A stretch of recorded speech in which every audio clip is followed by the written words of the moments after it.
नमस्कार मित्रांनो, तू हे रे माझा मितवा या मालिकेच्या येणाऱ्या काही भागामध्ये आता असे होणार आहे की अर्णवने स्पष्ट लावण्याशी लग्न करण्यासाठी नकार दिलेला असतो। परंतु आता वल्लभरीचे प्लॅन तर सुरू असतात। लावण्याला एक एक करून ती अर्णवच्या मनात कसं जिंकून घ्यायचं याचा प्रयत्न ती आता लावण्याला सांगत असते। कारण आता लवकरच सोमवती अमावस्या आलेली असते आणि ह्या सोमवती अमावस्याच्या दिवशी आजीने मात्र आता घरामध्ये पूजा ठेवलेली असते आणि त्यासाठी आता वल्लरी एक प्लॅन करते। ती लावण्याला म्हणत असते की हे बघ, जर तुला अर्णवला खुश करायचं असेल तर तू मात्र आता अर्णवला खुश करण्यासाठी सेम टू सेम जसं सात्विका साडी वगैरे घालून तयार होत असते अगदी तशीच तू तयार हो।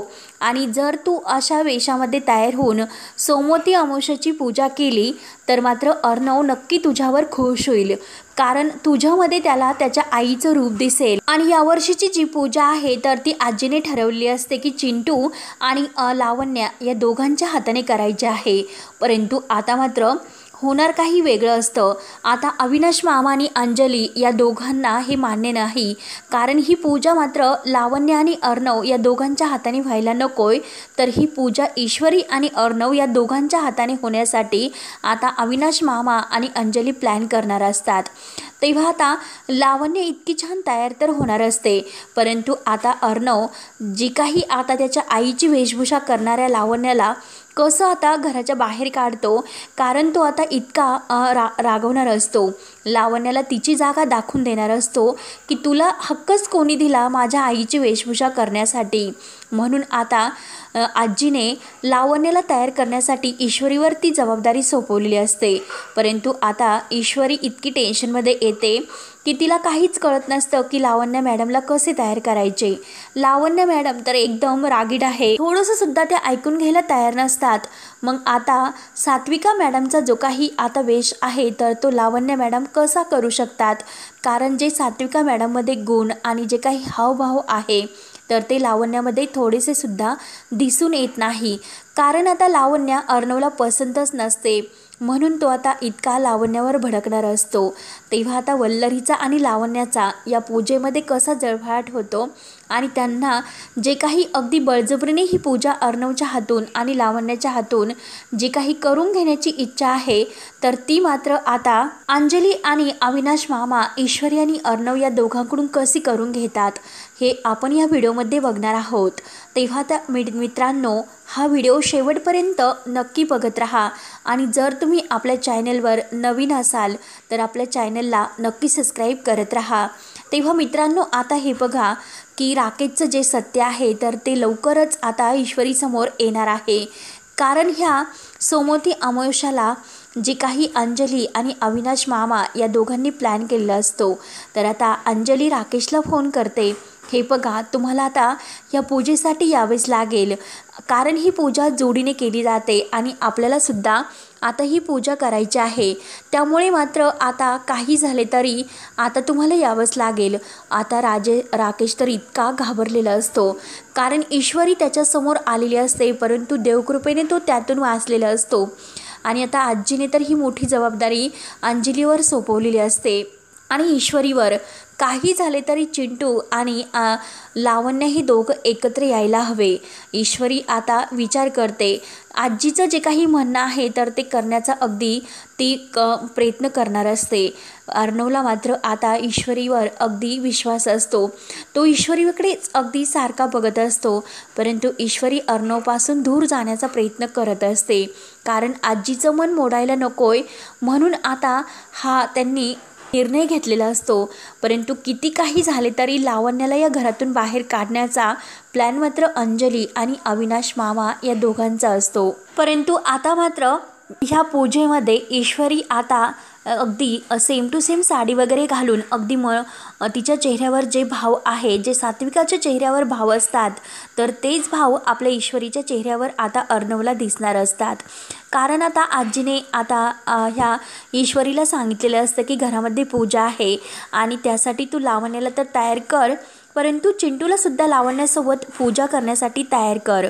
परंतु आता ईश्वरीसुद्धा छान अशी साडी घालून त्या पूजेमध्ये येणार असते आणि आता मात्र ईश्वरी त्या पूजेमध्ये अगदी तयार होऊन येते।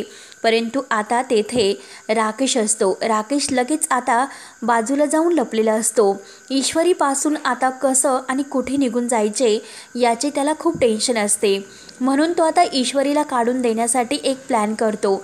तो आता बाजूला जातो आणि तिकडे जयू आत्याला फोन करतो.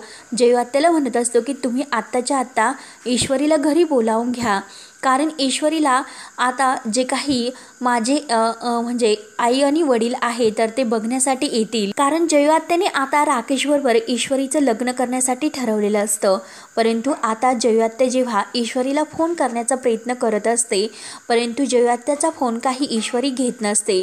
ईश्वरी आता कामात असल्यामुळे तिचा फोन बाजूला असतो. तिला पूजेची तयारी वगैरे करायची असते.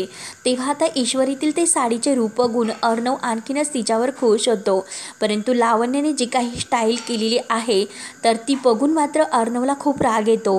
आता अर्णव हा लावण्यावर इतका त्या पूजेमध्ये भडकतो की तुला हे करण्यासाठी कोणी सांगितले होते आणि कोणी तुला हे करण्यासाठी परमिशन दिली होती. माझ्या आईची जागा दुसरं कोणीही घेऊ शकत नाही.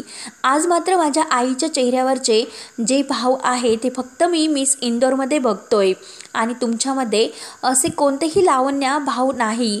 त्यामुळे तू कितीही प्रयत्न केला तरी आईची जागा तू नाही घेऊ शकत. आणि हे बघ, आईची जागा घेण्यासाठी ईश्वरीसारखा स्वभाव असायला हवा, ईश्वरीसारखे संस्कार असायला हवे आणि ईश्वरीसारखे सगळं काही गुण तुझ्यामध्ये नाहीत. जे ईश्वरीमध्ये आहे, जे आता आईमध्ये गुण होते ते प्रत्येक गुण ईश्वरीमध्ये आहे.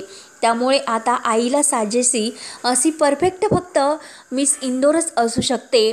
तू कितीही प्रयत्न केला तरीसुद्धा तू आईची जागा नाही घेऊ शकत. आता लावण्याचा इतका जळफळाट होतो आणि वल्लरीचा सुद्धा खूप जळफळाट होत असतो. आता लावण्याला असे वाटते की काय करू आणि काय नाही. परंतु आता जो काही अर्णव हा लावण्यासोबत पूजा करायला तयार नसतो. तर अंजली म्हणते की हे बघ, अरे चिंटू, आज तर सोमवती अमावस्या आहे, तू असं रागवला तर कसं होईल. पूजा तर आता ही जोडीने व्हायलाच हवी. तेव्हा आता अर्णव म्हणतो की ताई हे बघ, जिजू कुठे आहे, तर ही आजची पूजा तुम्ही जिजू आणि तू एकमेकांच्या सोबत कर. तेव्हा आता अंजली म्हणते की अरे तुझे जिजू, अरे केव्हापासून मी त्यांची वाट बघते, त्यांचा अजूनसुद्धा येते तपास नाही. त्यामुळे हे बघ, मला असं वाटतं जर लावण्याबरोबर तुला पूजा करायची नसेल तर तू ईश्वरीसोबत पूजा करू शकतो, कारण कोणीही पूजा केली तर त्याने काय फरक पडतो. तेव्हा आता लावण्याचा ईश्वरी म्हटल्यानंतर आता खूपच जळफळाट होतो. कारण प्रत्येक चान्स हा अंजली त्याला ईश्वरीला देत असते की ज्या ईश्वरीची कोणतीही लायकी नसताना तिला या घरातील हक्क दिले जातात आणि आपण ह्या अर्णवजवळ येण्याचा इतका प्रयत्न करतो. एकदा ह्या अर्णवशी माझे लग्न झाले तर मात्र या घरामध्ये मी ह्या अंजलीची कशी आता घराच्या बाहेर हकालपट्टी करते, कारण फक्त मला अर्णवशी म्हणजे ARशी लग्न एकदा होऊन दे, मग मी मात्र या घरातील प्रत्येकाला कसं वटणीवर आणते हे आता मी सांगू शकत नाही. तेव्हा आता वल्लरी म्हणते की हे बघ लावण्या, मी तुला सांगितलं होतं एक काम तू व्यवस्थित करत नाही. मी तुला म्हटले होते की तू अगदी सात्विकासारखं तयार हो, परंतु आता तू काय तयार झालीस. सात्विकामधील जे गुण आहे तर ते तुझ्यात अगदी चेहऱ्यावर सुद्धा दिसून येत नाही. परंतु ती बघ ना, अगं ती दीड ईश्वरी अगदी ती प्रत्येक आता गोष्टीत हक्क घेण्याचा प्रयत्न करते. तिची लायकीसुद्धा नाही या घरामध्ये पूजा करण्याची. परंतु बघ ना, तेव्हा आता आजी तर इतकी खुश असते, कारण लावण्याशी जरीही आजीने लग्न आता हे अर्णवचे ठरवले असेल, परंतु तरीसुद्धा अर्णव आणि ईश्वरी यांची जोडी बघून आता मात्र सर्वांना इतका आनंद होत असतो. त्यानंतर मात्र आता पूजा वगैरे झाल्यानंतर लावण्याला असे होते की काय करू आणि काय नाही. ARचा तिला इतका राग आलेला असतो. आता ती मुद्दाम आता जेव्हा ईश्वरी बाजूला जाते तर आता ईश्वरीचा बोलण्याचा खूप प्रयत्न करते, परंतु ईश्वरी म्हणत असते की हे बघा लावण्य मॅडम, जर तुम्हाला या घरामध्ये सून म्हणून यायचं असेल तर तुम्हाला प्रत्येक तुमचे जे काही स्वभाव आणि जे काही तुमचे हे म्हणजे तुम्ही आता इतकं रागराग करतात, जे काही आहे ते सगळं काही तुम्हाला चेंज करून अगदी नम्रपणे संस्कारी एक मुलगी म्हणून या घरामध्ये प्रवेश करावा लागेल, तरच मात्र तुम्ही या घराच्या सून म्हणून शोभतान. तेव्हा आता लावण्याला इतका राग येतो, परंतु आता ईश्वरी म्हणत असते की हे बघा लावण्य मॅडम, जर तुम्हाला या घरची सून व्हायची असेल तर माझ्या हातून मात्र तुम्हाला खूप काही शिकून घ्यावे लागेल आणि मी जे काही शिकवेल तर तेच मात्र तुम्हाला ऐकून घ्यावे लागेल, तरच तुम्ही या घरामध्ये प्रवेश करू शकतात. लावण्य आता विचार करत असते की नक्की आता ह्या दीड दमडीच्या मुलीची लायकी नसताना ती आपल्याला जे काही आज सांगते तर ते ऐकावं तर लागेल, म्हणून आपल्याला तिच्याकडून खूप काही शिकवता येईल. तर ती म्हणते की बरं ईश्वरी, ठीक आहे, तुम्हाला या घरची सून होण्यासाठी आणि ARची बायको होण्यासाठी जे काही सांगशील ते मी ऐकायला तयार आहे. तेव्हा आता लावण्या म्हणत असते की हे बघ ईश्वरी, आजपासून तू माझी ट्रेनिंग घेऊ शकते. मी तुला जे काही आहे ते सर्व काही ऐकेल. मला या घरची सून तर व्हायचं आहेच. तेव्हा आता ईश्वरी म्हणते की बरं ठीक आहे लावण्य मॅडम, उद्यापासून मी तुम्हाला परफेक्ट अशी संस्कारी आणि या घरात शोभणारी अशी सून कशी व्हायची आहे त्याचे टास्क मी तुम्हाला देत राहील आणि जसजसे मी तुम्हाला प्रत्येक गोष्ट शिकवत राहील तर ती अगदी तुम्हाला अगदी न रागवता काही शिकून घ्यावे लागेल, तरच तुम्ही AR म्हणजे अर्णव सरांच्या अगदी म्हणजे त्यांच्या आवडत्या बनू शकतात. तेव्हा आता ईश्वरी म्हणते की बरं ठीक आहे. त्यानंतर आता अंजली आणि अविनाश मामा हे मात्र लावण्याला या घराच्या बाहेर कसे हाकलता येईल यासाठी प्लॅन करत असतात. म्हणून लावण्य जे काही आता चांगलं काम करण्याचा प्रयत्न करते, परंतु अंजली आणि अविनाश मामा ते काम बिघडून आता अर्णवच्या नजरेतून आता लावण्य उतरवण्यासाठी त्यांचे प्लॅन तर सुरू असतात. त्यानंतर मात्र ईश्वरी लावण्याला अगदी एक जबाबदारी म्हणून प्रत्येक काम व्यवस्थित शिकवण्याचा प्रयत्न करत असते. परंतु आता जे काही राकेश आहे तर त्या राकेशबरोबर आता ईश्वरीचं लग्न इकडे जयात्याने अगदी ठरवलेलं असतं. म्हणून आता त्या दोघांच्या लग्नाचा साखरपुडा ह्या जयात्याने आणि सुप्रियाने ठरवलेला असतो, कारण संजय तेथे आलेला असतो. आणि संजय आल्यानंतर आता राकेशवर तर खूप खुश असतो, कारण राकेश चांगला मुलगा आहे. राकेशमुळे आज आपलं घर, आपलं दुकान सगळं काही वाचले असा संजयचा समज होतो.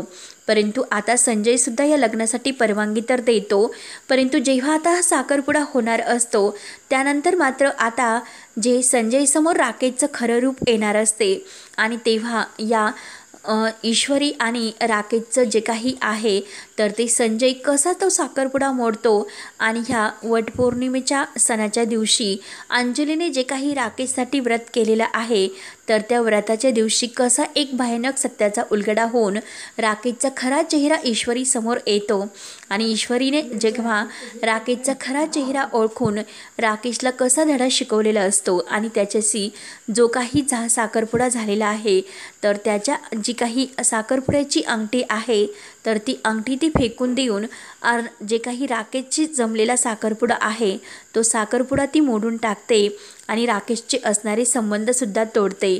परंतु अंजलीच्या नात्यासाठी ती आता शांत राहते आणि राकेशला शांत राहून ती कसा धडा शिकवते हे पाहण्यासाठी आपल्या चॅनलला नक्की सबस्क्राईब करत राहा. धन्यवाद.